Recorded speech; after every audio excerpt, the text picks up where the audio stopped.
Bismillahirrahmanirrahim. Assalamualaikum warahmatullahi wabarakatuh.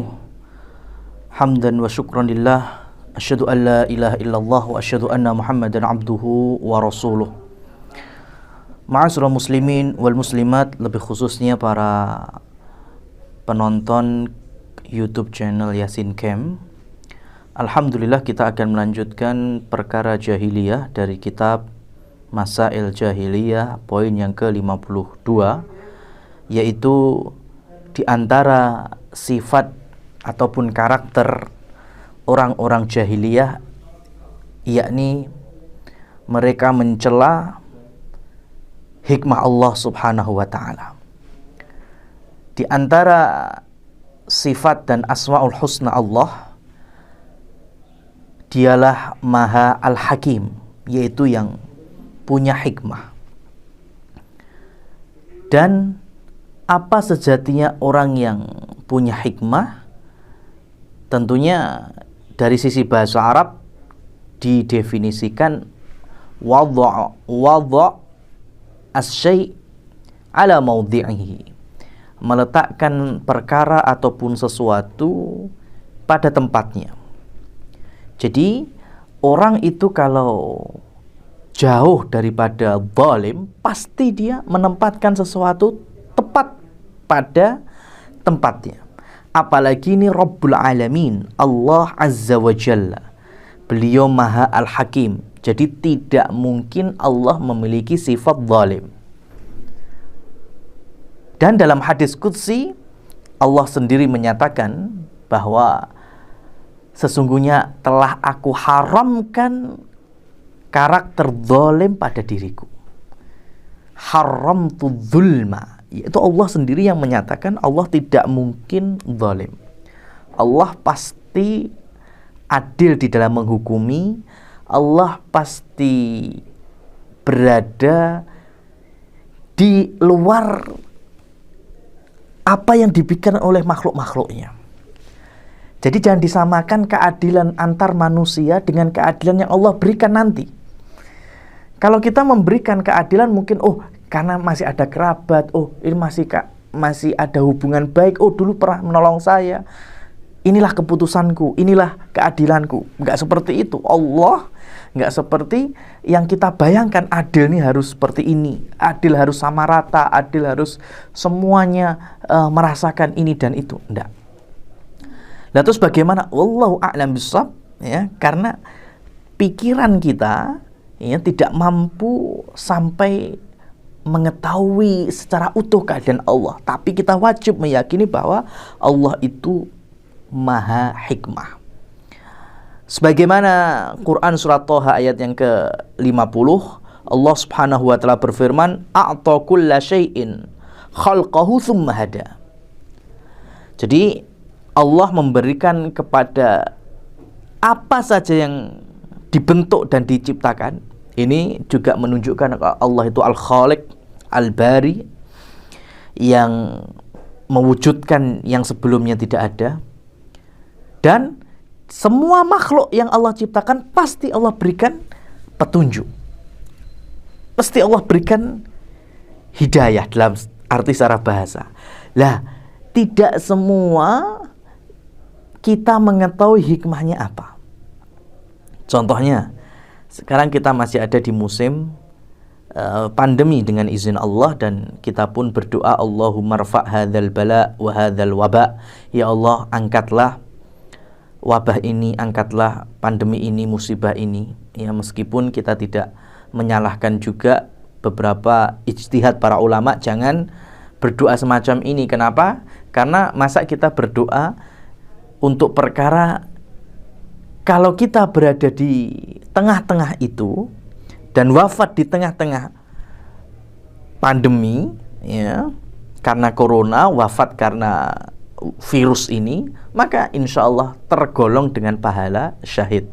Masa kita nggak mau menerima pahala syahid, bahkan menolaknya? Nah, ini memang kita pun menghargai ijtihad itu, sebagaimana di dalam kitabnya Badlu Ta'un, Al-Hafidh Ibnu Hajar Al-Asqalani juga menyebutkan pasal ikhtilafnya ulama siapa di antara mereka yang setuju berdoa supaya wabah taun itu diangkat? Ada juga ulama yang tidak setuju karena di situ banyak sekali maslahat-maslahat akhiratnya. Lah kita nggak bahas itu. Yang kita bahas adalah ketika virus ini diciptakan oleh Allah, dan tentunya corona COVID-19 ini juga makhluk dari makhluk Allah, hikmahnya apa coba? Kita tahunya wah ini bikin orang sakit, bikin orang malah sampai meninggal dunia. Paling di kita kan hanya sisi negatifnya itu. Hikmahnya kita nggak tahu.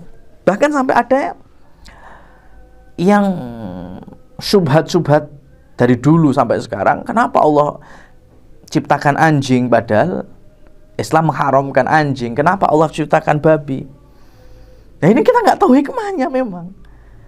Ya, jangankan membahas hikmah yang besar. Kalau kita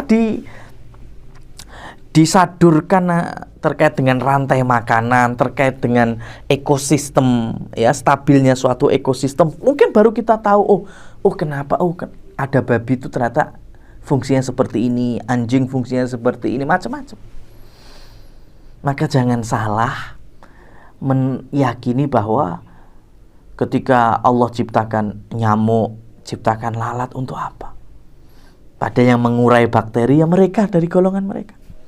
Itulah dalil yang betul-betul sharih, jelas kalau kita itu betul-betul makhluk yang lemah. Ya.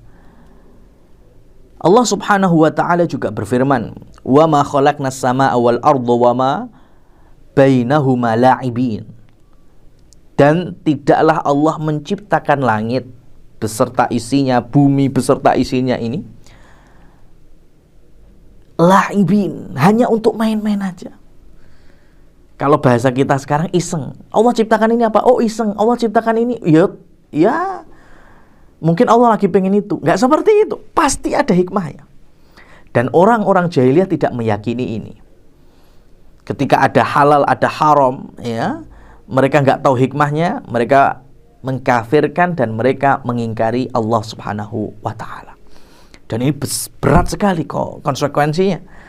Sebagaimana kita kasih pendekatan di era-era sekarang dan juga yang sebelumnya, takut hanya kepada Allah, betul. Jangan takut sama siapapun. Pastinya ada tafsilannya. Apalagi takut sama corona. Corona itu nggak ada, konspirasi macam-macam. Ya, maka jangan takut sama corona. Oke, kita nggak tahu hikmahnya Allah turunkan corona, tapi hikmah yang paling kelihatan yaitu mungkin keluarga bisa lebih kumpul sering, ya. Kemudian orang tua lebih sering mendidik sendiri, ngomong anaknya. Begitu juga para khotib juga sering sekali mengajak introspeksi diri atas maksiat, dosa dan lain sebagainya.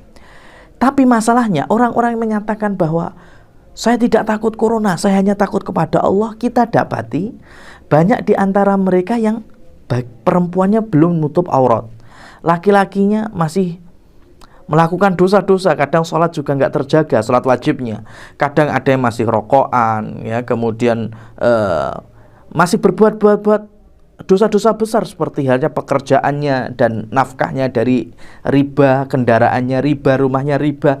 Kemudian mereka mudah sekali mengatakan bahwa kita tidak takut corona, kita hanya takut kepada Allah. Lah terus riba nggak takut, Mas? Mbak, belum nutup aurat nggak takut itu? Ya, dan lain seterusnya.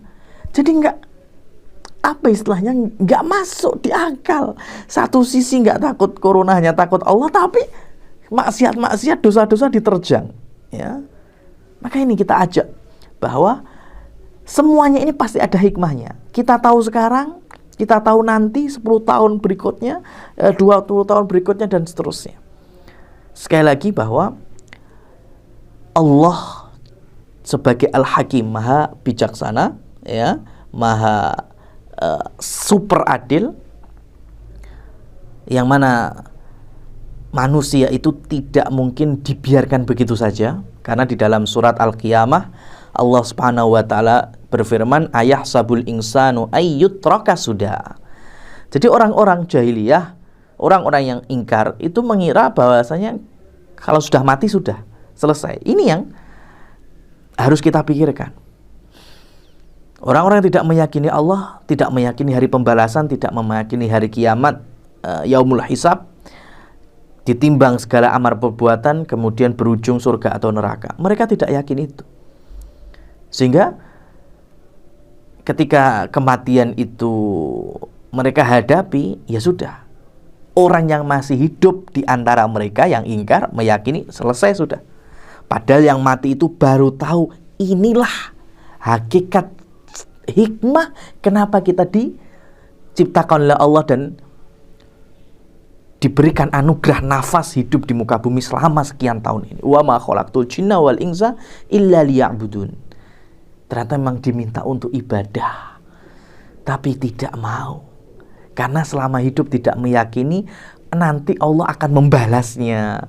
Allah akan memberikan keadilan seadil-adilnya. Dan betul, ketika orang-orang kafir, orang-orang musyrik tidak mau bertobat, tidak mau beriman dan sampai meninggal, akhirnya Allah cemplungkan ke neraka. Itu adil bukan? Adil, itu hakim sekali.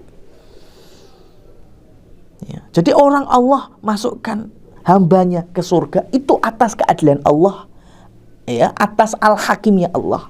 Allah jerumuskan ke neraka, ya, sebagai balasan, itu juga al-hakimnya Allah. Jadi jangan sekali-sekali kita suudzon billah, bahkan meyakini Allah itu tidak adil. Demikian, semoga bermanfaat. Billahi taufiq wal hidayah.